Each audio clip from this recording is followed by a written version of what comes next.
Tervist kõikidele siit Holm pargist. Täna on meil järjekordne esiliiga kohtumine, kui koduväljakul võtab vastu Tartu JK Velko võtab vastu Tallinna FC Levadia U21. Aga täna pole ka niisama päev, nagu me teame on. Ja kohtunik on avavile andnud. Alustaks siis koosseisude ette lugemisega. Ja sööt nüüd Timatilt. Mugra jätab äärele Mägi. On võimalik ette võtta. Võtab ette, on ka löögi kohta. Aga Sander Lepp ikkagi võtab selle ära.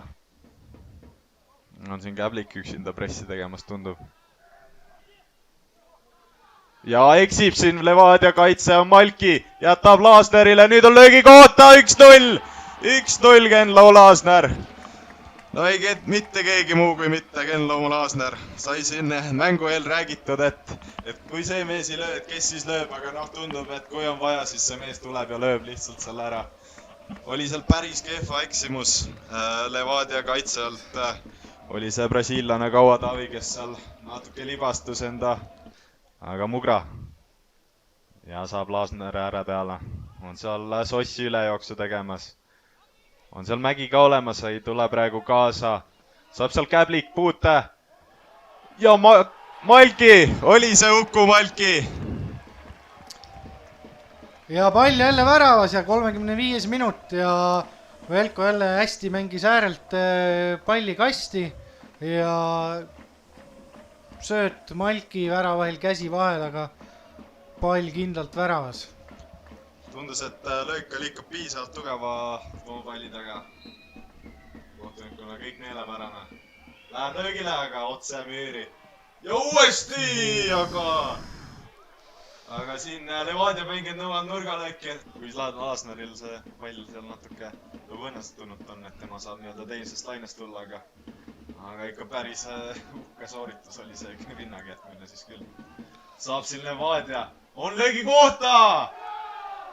Ja Levadia lööb siit ühe tagasi, seis on 1-2. Kui see oli number 57, Fjodor Rodinov. Ja tundub, et ikkagi jäädi magama seal kaitses. No jäädi magama. Üli hästi puges sealt kahe kaitse vahel tekkis. Ja tundub, et praegu on 2 palli väljakul lausa. Just niimoodi. Teine pall on väljakul, kui Levadial on variant ja lüüakse väga napilt. Ja aga siin ikkagi keskväljal Pavlovitš selle sööduga eksib. Käblik sai keerama. Ja nüüd on ruumi. Ja nüüd on ruumi, on Laasner ka keskel. Aga Käblik läheb ise lööma. Ja napilt postist mööda, et vaatame, tahavad lühidalt mängida, aga ei õnnestu. Pikk pall kasti. Mis löök see nüüd oli? Ja ikkagi liiga halvasti, seal markeeriti Velko poolt. Ja Levadia lööb nüüd värava ja nurgalöögist tagant postist toodi, kui sa leiad äkki selle nime üles. Andreas Kompus, number 66. Ja Kompus täiesti üksi pani sealt lihtsalt rahulikult. Kahjuks ka libastub natuke. Aga siit ikkagi Mugra selle palli kätte saab, lükkab ka pärav alla. Oi! Ja kui ta niimoodi, Laasner siis. Et Velko eest tõesti see hooaeg esiliigas 10 väravasöötu on Veensalu andnud. Ja jälle saab siit Levadia tulla, kui siit päris siuke madal kuul sinna. Ja väravat on siit nüüd vaja. Laasner jookseb üle, Mugra paneb palli kastile. Ei ole võimalik! Ei ole võimalik! Hullumaja. No see oli praegu täies südames täiega risti. No tõesti, siin ütleks küll võtke välja. Siin kasutaks Kalev Kruusi legendaarseid sõnu, et võtke välja. Ja paneb Muki lihtsalt tuimalt selle palli esimesse ristnurka siukse kuuli, et väravat ei jõua reageeridagi. Ja esimeses pooles Mardu vastu tõi viimastel hetkedel kauglöögis selle mängu välja. Saab siit Veensalu nüüd jooksma. Päris pikaks see pall läheb. Saab söödu. Rootsil on võimalus ja 4-2. Ja 4-2 ja tundub, et Velko arvas ikkagi need hooajad lõpuks enda kätte.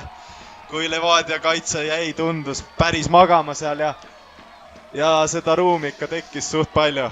ja minut hiljem juba 4, et nagu me ütleme, Velko teeb Brasiiliat, et Velko oskab väravaid lüüa. Tagala vaja kindel hoida, aga nüüd Vensalu, kellel siin enamik vastaseid tuleb nüüd madalalt võtma. nii ja Velko puhastab. Siin peakohtunik Porila näitas selle käe peale. Aga kohtunikul oli siin lipp üleval enne, kui siin Levadia mehed oleks jõudnud väravat tähistama hakatagi. Ja nüüd on see mäng siis lõpuks lõppenuks kuulutatud siin Allpargis. Lõppseisuks siis kodumeeskond Tartu JK Velko 4 ning külla sõitnud Levadia arvele jäi 2.